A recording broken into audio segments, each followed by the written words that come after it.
The right or wrong ad set targeting can make or break your ad campaigns when sending traffic to Spotify to build your fan base. That's why I like to always have multiple options in my back pocket. In fact, I'm still always testing a lot of different stuff with my own ads so I can take the winning combination of stuff, port it over to DuPree and use it for our artists inside of our agency over there. So after all of my testing and trying a whole bunch of different stuff, I've kind of narrowed it down to this system of 4 different ad set targeting options that I like to depend on to build a fan base on Spotify. So to showcase these 4 options, we are going to build a mock campaign inside of Meta's Ads Manager. So we're going to start here with a new campaign and we're going to select engagement. Generally, I like to try to get to an engagement or conversion campaign when sending traffic to Spotify. So we're just going to start here and build on top of that. So we'll go continue. We're not going to do all the features here. We're going to use manual setup. We're going to kind of breeze through until we get to the point that we want to get to. So we're not going to do anything at the campaign level today. We're going to go next and we're going to go to the ad set level.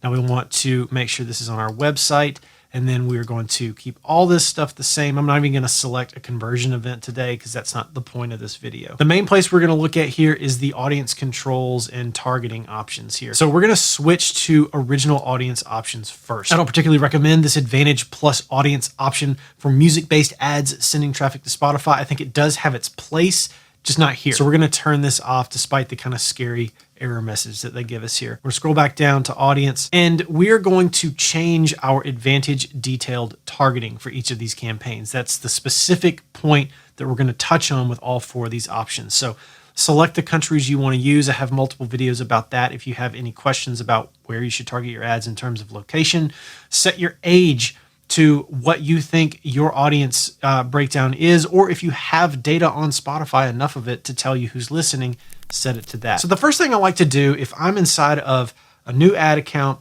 or working for a new artist, even if they have a seasoned ad account, is start with detailed targeting. The first thing I'll do is I'll put Spotify into the first field here.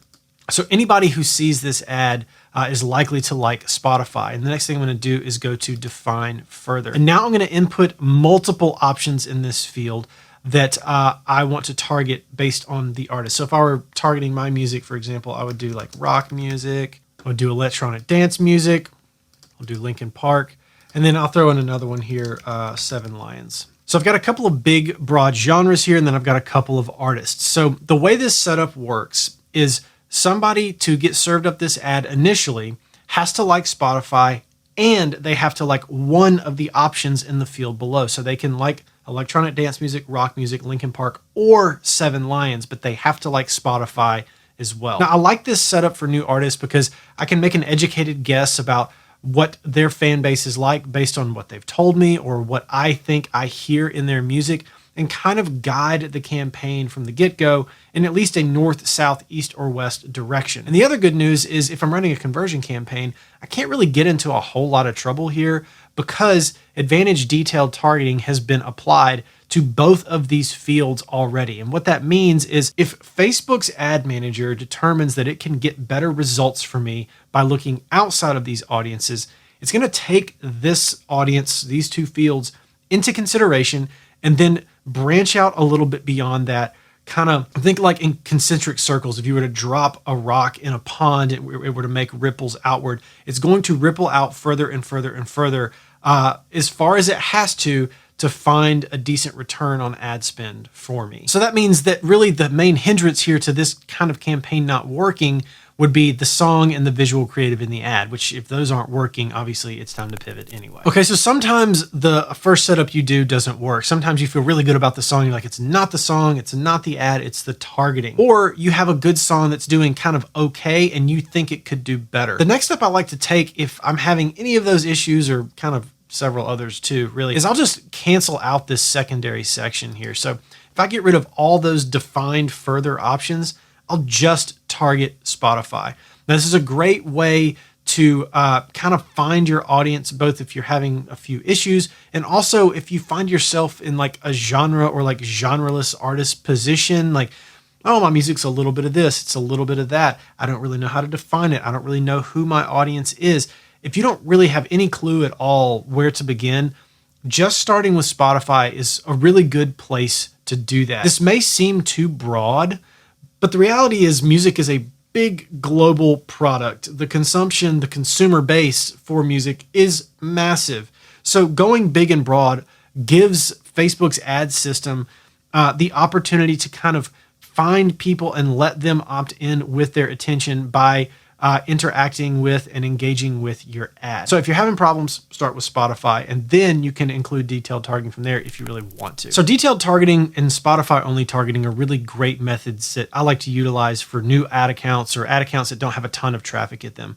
If I have an ad account that has a lot of good data in it, it has to be good data, not like a negative feedback loop where it's like, oh, we're still at $1.50 a conversion. Good account with good data for an extended period of time. It's had plenty of ad spend in it, and I'm getting good results. And I'm making a new campaign, and I want to try something a little bit different. Like maybe I've been using Spotify only targeting, or I've been using detailed targeting, and I want to test something else. I'll go completely open targeting. I'll target nothing. So back to the ads manager here, I'll just get rid of this top field.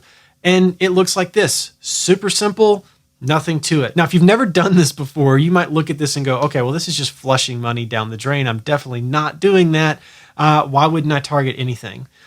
Well, the fact is Meta's ad targeting, Facebook's ad targeting, I guess Meta at large, Facebook and Instagram, the targeting kind of, let's say AI for this system is really, really good these days. It can find who you're looking for based on who's engaged with your accounts in the past, what you're doing inside of those accounts, what your ads look like. Like it kind of knows who you're looking for, especially if you have an ad account that has had a decent amount of ad spend in it and has generated a lot of good data in the first place. Ad accounts get seasoned. They learn over time. So the more money you spend, the more ads you run, the more it learns about what you're looking for. So with a new campaign or a new ad set, if you have all that information, you may not have to put in anything at all.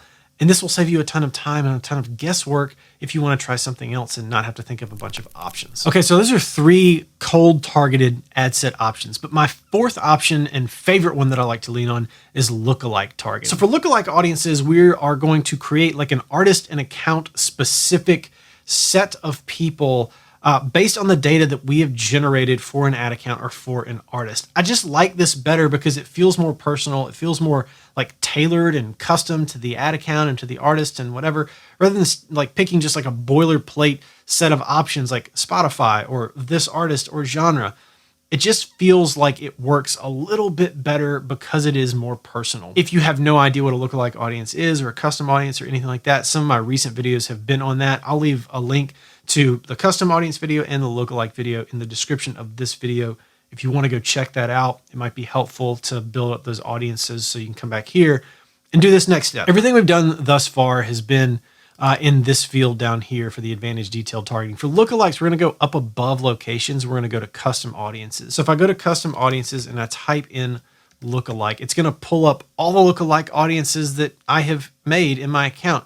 So I'm going to pick this T1 10% Instagram 365 audience. You can see it's between 37 and 43 million people. It's in all tier 1 countries. If you don't know what any of this means, go watch the lookalike video. It'll help, and then come back to this. So I'll include this, and then I'll leave everything else open because all of the targeting and kind of like affinity information, like the user profile, the person I'm trying to find, is already built into this lookalike. It's already built into all these lookalikes. So depending on my country targeting, I'll include one lookalike here, or I might include some of the other lookalikes that I have built as well. Like I'll include this T2 one, and if I go T3, I'll include that too. It really is going to depend on objectives and what it is I'm trying to accomplish. So these are the 4 ad set targeting options that I use all the time for my ads, when I'm working on ads for other people. I keep all 4 of these options in my back pocket, and I kind of go through them in that order. My ultimate goal is to get to that lookalike option, but I always want to start with the others first and work my way down. Sometimes I will go back up the ladder and revert back to detailed or revert back to Spotify only.